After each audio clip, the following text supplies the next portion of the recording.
Assalamualaikum warahmatullahi wabarakatuh. Perkenalkan, saya Muhammad Ali Wafi dari KJA. Kali ini saya akan presentasikan masih materi tentang teknologi komunikasi. Konsep komunikasi data. Jelaskan apa yang dimaksud dengan OSI layer. Open System Interconnection atau OSI adalah model referensi yang mana tercipta dalam bentuk kerangka konseptual. Bahkan sekarang ini ia telah menjadi suatu standar koneksi untuk sebuah komputer. Selain itu, ia diciptakan juga untuk memenuhi tujuan tertentu. Tujuan tersebut adalah supaya model OSI menjadi rujukan bagi setiap vendor ataupun developer sehingga software dan produk yang mereka buat mempunyai sifat interconnection. Hal itu berarti pengguna tak harus melakukan upaya khusus dan mereka bisa melakukan kerja sama dengan sistem ataupun produk. Kita lanjut. Jelaskan apa itu application layer dan contoh standarisasinya layer tersebut. Application layer adalah lapisan yang menjadi pusat center terjadinya suatu interaksi atau pengguna end user dengan aplikasi yang bekerja menggunakan fungsionalitas sebuah jaringan. Selain itu juga mempunyai fungsi untuk melakukan konfigurasi mengenai bagaimana cara aplikasi dapat bekerja menggunakan resource jaringan, dan kemudian dapat memberikan pesan saat terjadi sebuah kesalahan pada proses pengaturan jaringan. Contoh beberapa service dan protokol yang berada pada application layer adalah HTTP, FTP, dan lain-lainnya. Terus jelaskan apa itu presentation layer dan contoh standarisasinya tersebut. Lapisan yang keenam adalah presentation layer, di mana mempunyai fungsi untuk mentranslasikan format data yang akan ditransmisikan oleh aplikasi melalui jaringan ke dalam format yang ditransmisikan oleh sebuah jaringan. Pada layar ini, data juga akan terenkripsi dan dekripsi melalui sistem. Contoh protokol yang berada pada presentation layer adalah MIME, SSL, TLS, dan lain sebagainya. Terus session layer dan contoh standarisasinya.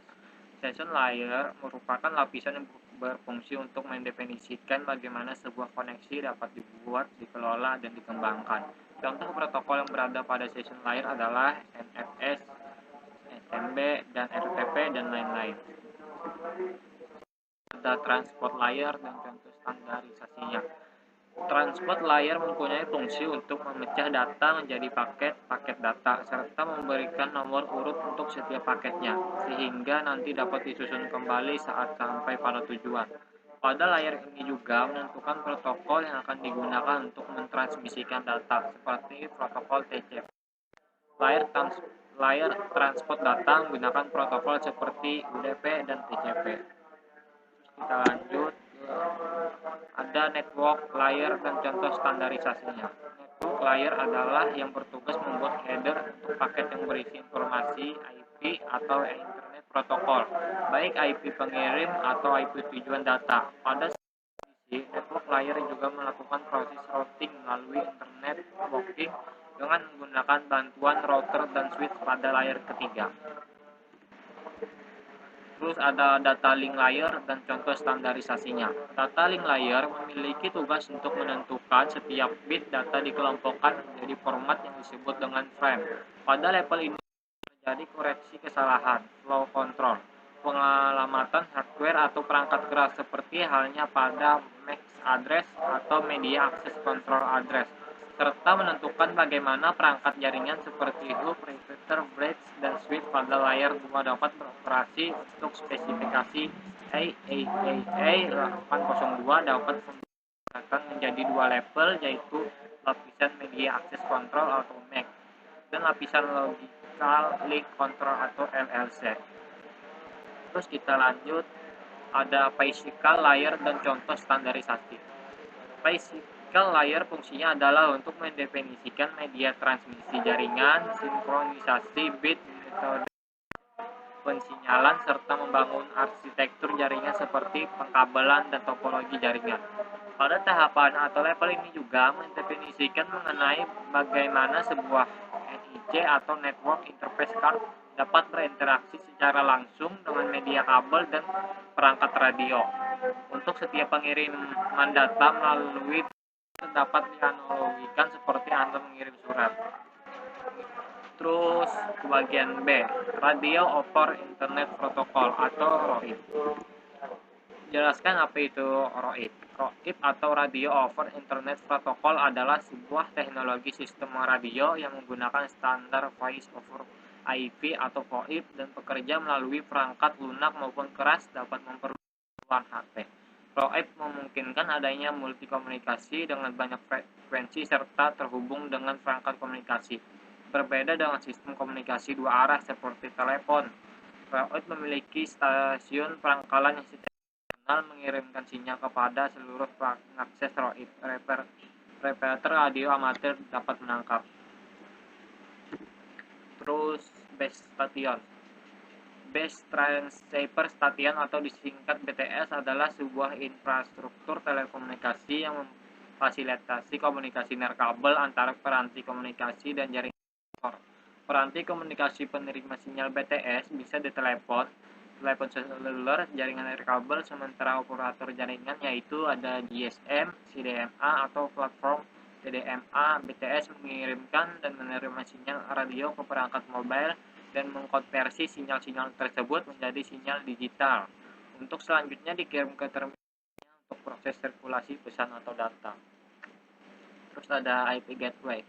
IP Gateway adalah IP yang berfungsi untuk menghubungkan jaringan lokal atau LAN dengan jaringan publik atau internet atau bisa sebaliknya. IP Gateway diibaratkan sebagai pintu keluar atau masuk atau sebagai sebuah gerbang antara LAN dengan internet.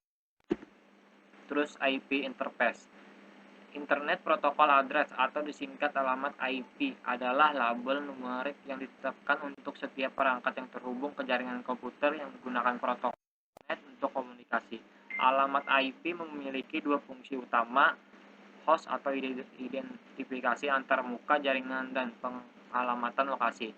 Internet Protocol versi 4 IP 4 mendefinisikan alamat IP sebagai nomor 32 bit, namun karena pertumbuhan internet dan menipisnya alamat IP versi 4 yang tersedia, IP versi 6 menggunakan 128 bit untuk alamat IP, distandarisasi pada tahun 1998.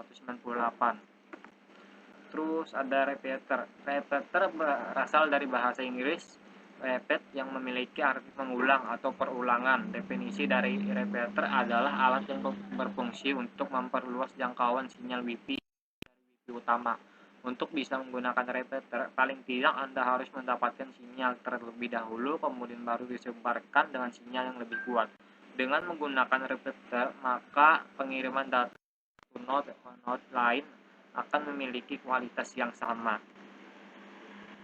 Terus yang terakhir ada keuntungan menggunakan sistem ROIP.